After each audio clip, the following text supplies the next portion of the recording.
네, 국민의힘 조배수 의원입니다. 4월 4일 날 헌법재판소에서 결정이 내려졌습니다. 일단은 이제 최종적인 판결이기 때문에 거기에 대한 그 불복 방법은 없고 우리가 이것을 이제 수용하는 그런 그 방법밖에는 없지만, 그러나 이 판결문의 문제점에 대해서 우리 트루스 포럼의 헌법재판 청년 감시단들이 분석을 했습니다. 그래서 그 문제점에 대해서 오늘 기자회견을 하고자 합니다. 그래서 오늘 트루스 포럼의 김은규 대표님 인사하시고요. 그다음에 청년 회원인 윤지혜 회원, 유지혜 회원, 그리고 황예원 트루스 포럼 간사, 그리고 트루스 포럼의 또 청년 회원인 이건희, 이지우 회원들이 이제 같은 성명에 동참했습니다.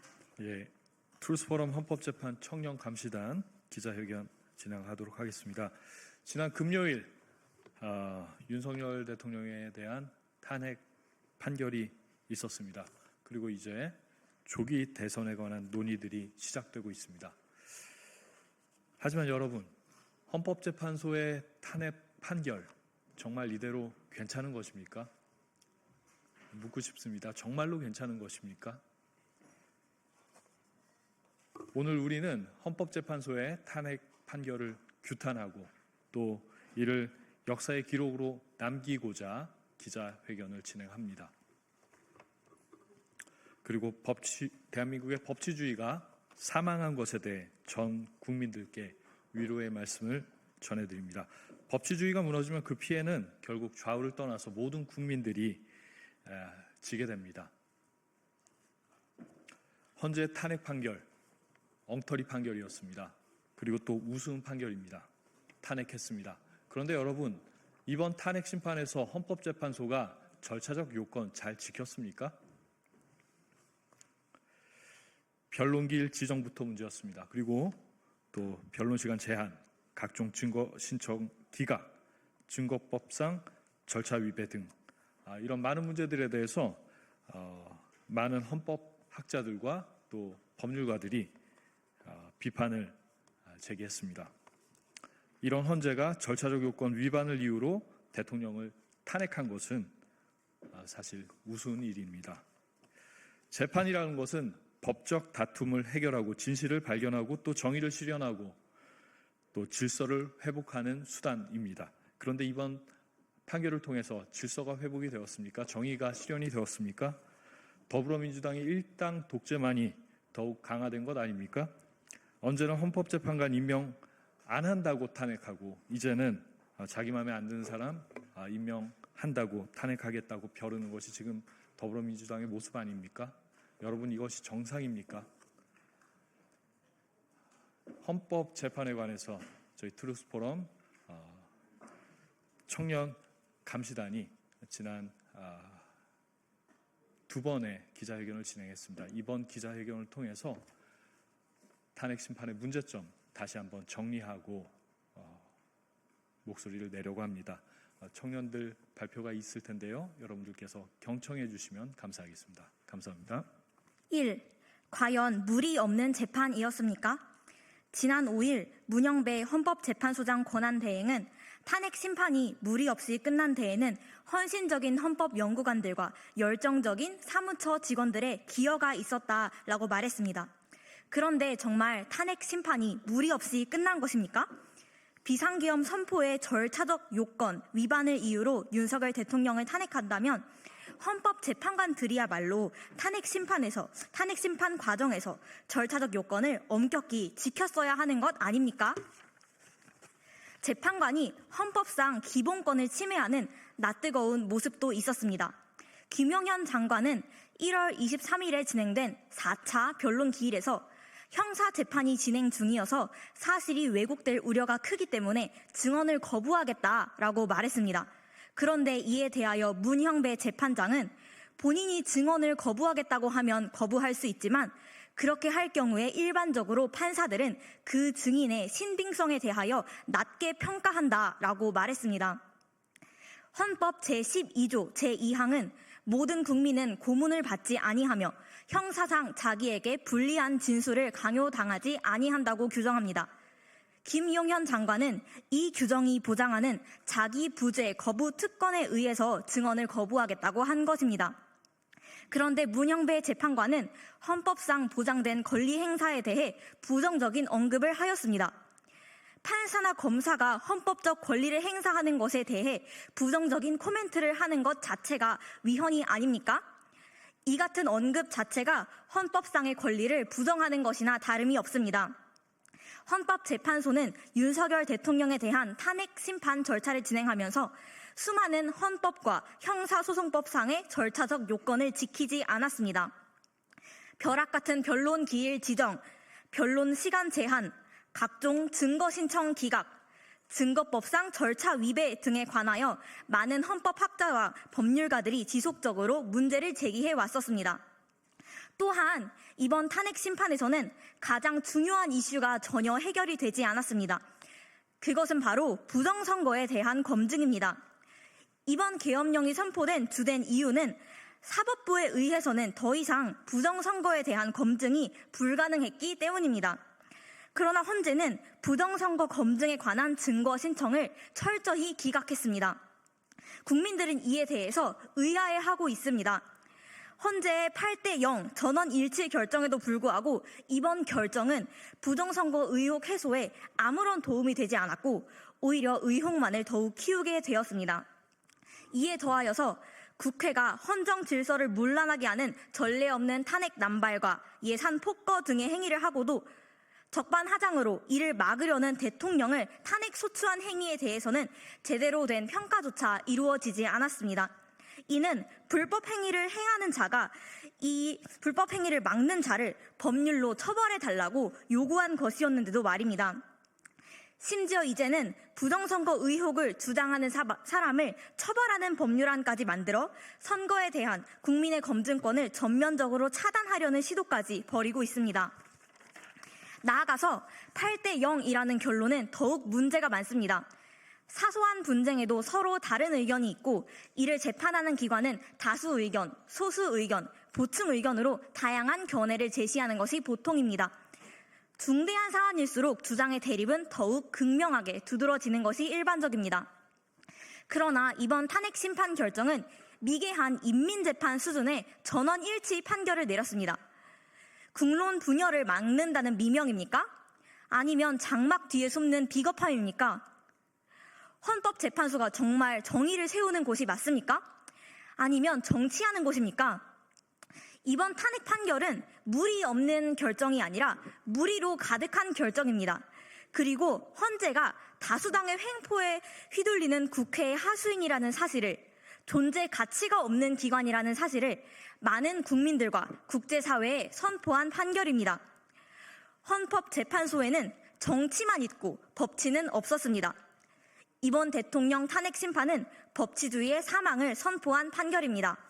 헌법재판소는 공정한 재판을 받을 권리를 철저히 침해했습니다. 헌법재판소는 94 헌마 1 사건에서 이렇게 판결했습니다. 헌법 제27조가 보장하고 있는 공정한 재판을 받을 권리 속에는 신속하고 공개된 법정의 법관의 면전에서 모든 증거 자료가 조사 진술되고 이에 대하여 피고인이 공격 및 방어를 할 수 있는 기회가 보장되는 재판, 즉 원칙적으로 당사자주의와 구두변론주의가 보장되어 당사자가 공소 사실에 대한 답변과 입증 및 반증을 하는 등 공격 방어권이 충분히 보장되는 재판을 받을 권리가 포함되어 있습니다.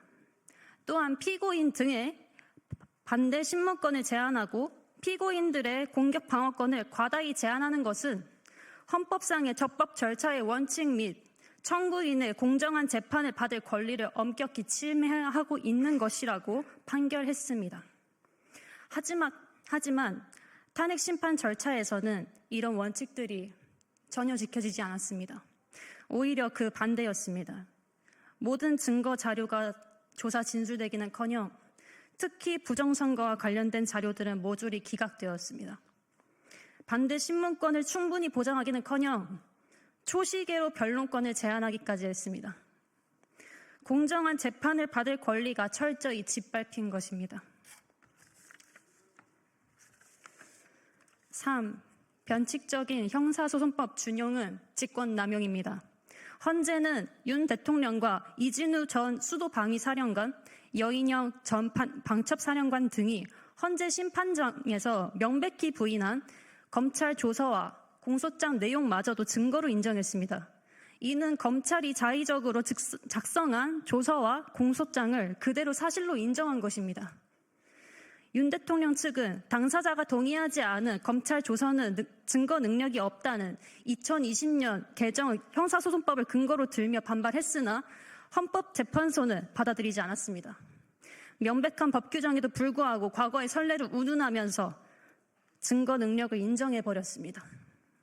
이는 헌법재판소가 법치가 아닌 정치의 하수인임을 드러낸 것입니다. 명확한 법 규정을 자의적으로 배제한 재판이고 엄연한 재판. 자, 헌재는 거대 야당 더불어민주당의 입법 독재의 공범입니다. 헌재는 줄탄핵, 예산핵, 삭감 등 야당이 다수 의석을 내세워 윤 대통령 임기 동안 횡포와 전횡을 일삼은 점을 인정했습니다. 헌재는 정부의 주요 정책들은 야당 반대로 시행될 수 없었고 야당은 정부가 반대하는 법률안들을 일방 통과시켰다며 대통령은 야당의 전횡으로 국정이 마비된다고 인식해 이를 어떻게든 타개해야 한다는 책임감을 느꼈을 것이라고 했습니다. 그러면서 국회는 정부와의 관계에서 관용과 자제를 전제로 대화와 타협을 통해 결론을 도출하도록 노력했어야 한다라고 지적했습니다. 하지만 헌재는 거대 야당이 3년 넘게 지속한 이 같은 횡패와 전횡이 얼마나 심각한 것인지에 대해서는 제대로 조사하지 않았습니다. 줄 탄핵으로 국무회의를 무력화하고 정부 기능이 사실상 마비된 상태에서 언제까지 관용과 자제가 해답이라고 강제할 수 있겠습니까? 헌재는 이에 관해 아무런 판단이 없습니다. 거대 야당의 입법 독재와 법을 빙자한 횡포와 만행을 정당화한 것입니다. 더구나 부정선거 의혹만큼은 민주주의의 최소한도의 요구이자 의혹 검증은 검주주의의 요체입니다. 모든 국가기관의 권력 행사는 선거에 의해 비롯되기 때문입니다. 하지만 헌재는 이에 관한 대통령의 계엄 사유 주장에 대하여는 증거 신청을 모조리 기각했습니다. 거대 야당의 횡포는 무엇으로 견제하시겠습니까? 줄탄핵과 예산삭감, 나아가 이상할이 많지 부정선거 의혹에 대한 진상규명을 방해하고 중국을 위해 간첩법 개정까지 맹목적으로 반대하는 거대 야당은 책임이 전혀 없는 것으로 보입니다. 헌재가 거대 야당의 하수인입니까? 이번 판결로 헌재는 거대 야당의 입법 독재의 공범이 되었습니다. 5. 사법부의 독립이 비리를 감추는 수단이 될 수 없습니다. 헌재는 대통령이 비상계엄 선포 직후 여인영 전 국군방첩사령관과 홍장원 전 국정원 1차장을 통해 주요 법조인과 정치인 위치를 파악하려고 시도한 점도 탄핵 인용 사유로 인정했습니다. 그리고 현직 법관들이 언제든 행정부에 의해 체포될 수 있다는 압력을 받을 수 있다면서 사법권 독립의 제도적인 기반을 무너뜨리는 것이라고도 했습니다. 홍 전 차장은 변론 기일에서 김명수 전 대법원장과 권순일 전 대법관 등 법조인과 정치인 이름이 포함된 체포 명단을 받았다고 진술하면서 이른바 홍정원 메모를 공개했습니다. 하지만 이후 거짓말이 드러나 신빙성 논란이 불거졌습니다. 그렇지만 헌재는 그의 증언과 증거를 대부분 인정했습니다. 부정선거 의혹은 선거 관리에 연루된 법관들에 대한 의혹을 또한 포함한 것입니다. 실제로 중앙선관위원장을 역임한 권순일 전 대법관은 대장동 50억 클럽의 의혹을 받고 있습니다. 사법부의 독립은 공정한 재판을 위한 것이지 비리와 의혹을 감추기 위한 수단으로 남용될 수는 없습니다. 계엄은 영장주의의 예외입니다. 따라서 계엄이 정당하다면 부정선거 의혹과 연루된 법관에 대한 체포 지시 또한 정당한 것이 될 수 있습니다. 계엄이 불법이라면 체포 지시는 불법이 될 것입니다. 이를 판단하려면 계엄의 사유, 특별히 부정선거 의혹에 대한 대통령의 주장에 대해 철저한 증거 조사를 진행해야 했습니다. 하지만 선관위 사무총장의 동의에도 불구하고 선관위와 관련된 증거 신청은 헌재가 모두 받아들이지 않았습니다. 이러고도 사법부의 독립을 운운하시면서 탄핵 판결이 정당하다고 말하는 것은 옳지 않습니다. 네, 이어서 말씀드리겠습니다. 6. 국가 비상사태에 대응하기 위한 계엄은 정당합니다. 123 비상계엄 당시 계엄사령부가 발령한 포고령 1호에 대해서도 헌재는 국회, 지방의회 정당 활동을 금지해 국민의 정치적 기본권과 단체 행동권, 직업의 자유 등을 침해했고 언론, 출판, 집회, 결세의 자유를 전면적으로 제한했다고 했습니다. 따라서 헌법의 근본 원리인 국민 주권주의와 자유민주적 기본 질서를 위반했다고 판단했습니다. 그러나 계엄은 기본적으로 헌재가 적시한 이러한 행위를 하기 위하여 존재하는 것입니다. 이러한 행위가 있었느냐가 문제가 아니라 이러한 행위를 야기하게 한 그 원인 행위, 다시 말해서 계엄 초래 행위인 야당의 국헌 문란 행위가 무엇인지를 먼저 확정했어야 합니다. 부정선거에 대한 검증이 불가능한 현재 국가 상황은 비상 상황이라고 할 수 있습니다. 이에 대한 증거 조사를 통한 사실 확정 없이 선관위에 계엄군이 출동하였다는 사실만을 계엄령이 헌법 위반이고 헌법 기관의 침탈이라고 할 수 없습니다. 나아가 야당에 의한 행정권 장악, 즉 삼권 분립의 훼손이 계엄법이 정하고 있는 행정 사법 기능의 집행이 현저히 곤란한 경우라고 해석하는 데 어려움이 없습니다. 그럼에도 불구하고 계엄령의 정당성에 대한 피청구인 측의 주장에 관해서는 증거 신청도 받아들이지 않고 반내 신문권도 제한했습니다. 또한 변론기일 지정조차 벼락치기로 잡는 과정을 보면서 헌법재판관에 대한 국민들의 의혹과 불신만 더욱 커졌습니다. 나아가 비상사태에 대응하기 위한 대통령의 고유 권한인 계엄에 대해 비상식적으로 높은 기준을 적용하는 것은 발생 가능한 국가 비상사태를 해결하는 데 심각한 위험을 초래할 수 있습니다. 특별히 국회가 반국가 세력에게 사실상 조종되고 장악되는 상황이 발생한다면 이를 견제할 수단이 전무해진다는 것과 중국과 북한의 은밀한 침투가 고도로 치밀해지고 있는 현실에서 이번 판결은 심각한 문제를 가지고 있습니다. 7. 헌법재판소를 탄핵합니다. 수백만 명의 사람들이 모여 대한민국의 정의를 세우고자 외쳤습니다. 하지만 정의는 죽고 일방적인 정치만 남았습니다. 법 해석의 법치는 없고 재판관의 자유적인 인치만 남았습니다. 헌재 탄핵 판결은 더불어민주당의 입법 독재를 정당화한 비열한 판결입니다. 국민 통합에 실패한 엉터리 판결입니다. 또한 대한민국을 조정하려는 중국의 계략에 대해 대한민국을 던져버린 무책임한 판결입니다. 현재 많은 국민들이 법치주의가 무너진 참담함에 분노하고 있습니다. 헌재가 진정 판결을 통해 국민들을 통합하려 했다면 적어도 계엄의 주된 이유였던 더불어민주당의 탄핵 남발과 국정 마비에 대한 면밀한 검토가 있어야 했습니다. 부정선거 논란에 관해 선거에 대한 불신이 없도록 선관위에 대한 면밀한 조사가 있어야 했습니다. 하지만 헌재는 이를 모두 묵살했습니다. 8년 전 거짓 선동기사를 그대로 인용하여 박근혜 대통령을 탄핵시킨 헌재는 다시 한번 대한민국과 미래 세대에게 지울 수 없는 죄를 지었습니다. 역사의 심판을 받아야 합니다. 이에 우리는 헌법재판소를 역사의 법정에 탄핵합니다. 그리고 이것을 대한민국에 미리 선포합니다. 예, 이제 조기 대선이 곧 진행될 텐데요. 이 조기 대선에서 선거에 대한 국민의 신뢰를 꼭 회복해 주시기 바랍니다. 선거는 민주주의의 기둥입니다. 추호의 의심도 받아서는 안 되는 민주주의의 가장 중요한 거룩한 재전입니다.